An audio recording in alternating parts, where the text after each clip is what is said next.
Good morning. God wants to talk about Riverlodge Apartments. Listen carefully. Riverlodge Apartments have been in business since 1971.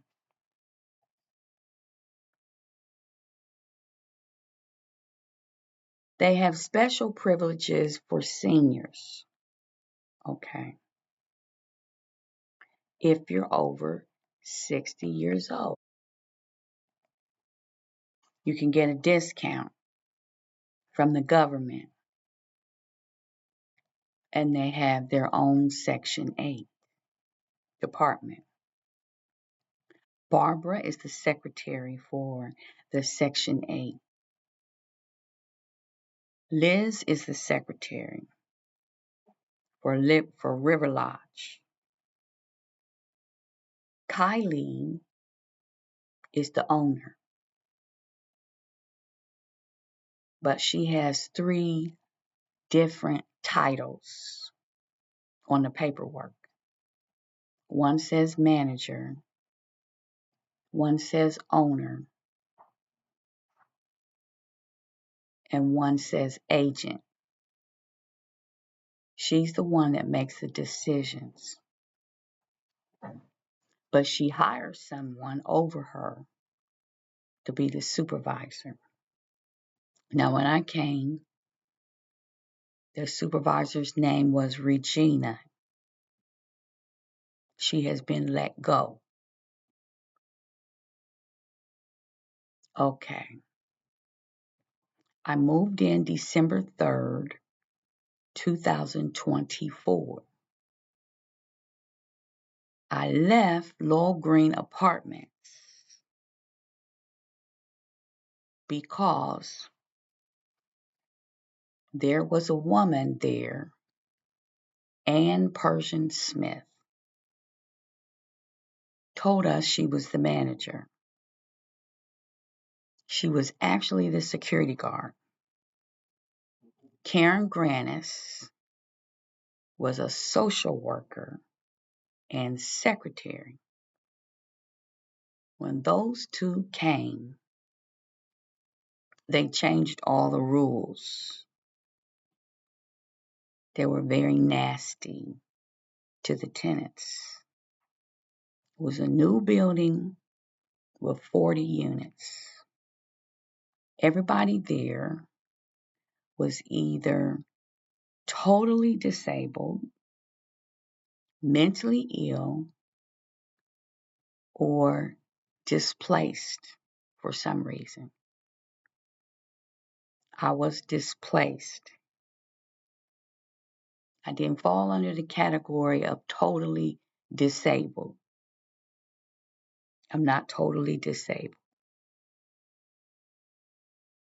I had a mental breakdown that lasted for 5 years. When I came out of the depression and began to function, Anne and Karen Grannis came to work at Laurel Green.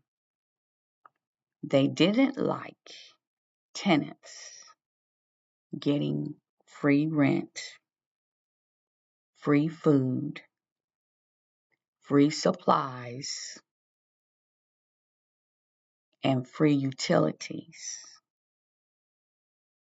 On the first day that they came, they had a meeting. They insisted everyone come to the meeting, and they told us off. Anne told us off. She said we would not be getting free stuff like you've been getting before. Plus, she said she's going to start kicking people out. Now, everybody was shocked. When you're talking about sick people that are on medication that can't function properly, and you're telling them off Everyone was shocked. I didn't say anything, but I started filing complaints to Linda Jakes. She's the executive director at Community Housing Network. Community Housing Network and Metropolitan were in a contract together to house 40 people. I sent a whole stack of complaints to Linda Jakes because I thought they were just nasty.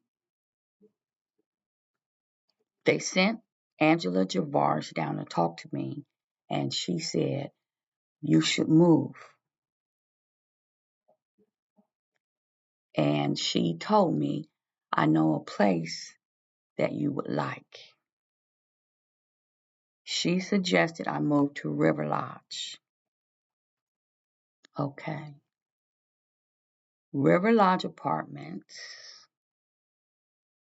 was less, cost less than Laurel Green. Laurel Green's one bedroom apartment was over $1,100 a month. Riverlodge Apartments 2 bedroom was $1,100. So I applied for a 2 bedroom. The deposit was $1,000. They let me make installments. I made 3 installments of $300 a month. The apartment wasn't available for 4 months. When I moved in, I gave her the last $300. We signed a lease.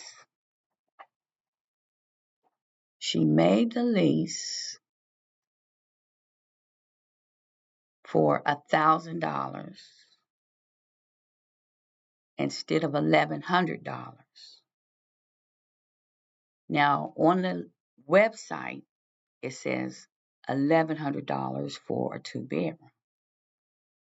So it doesn't make sense for her to write a contract for $1,000 when she had $1,100.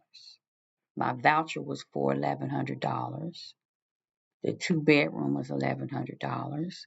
There was no reason to change the dollar amount. But she changed the dollar amount because she didn't want me to move out if I decided to leave Riverlodge. She thought with $1,000 I would have to stay there or move to the ghetto.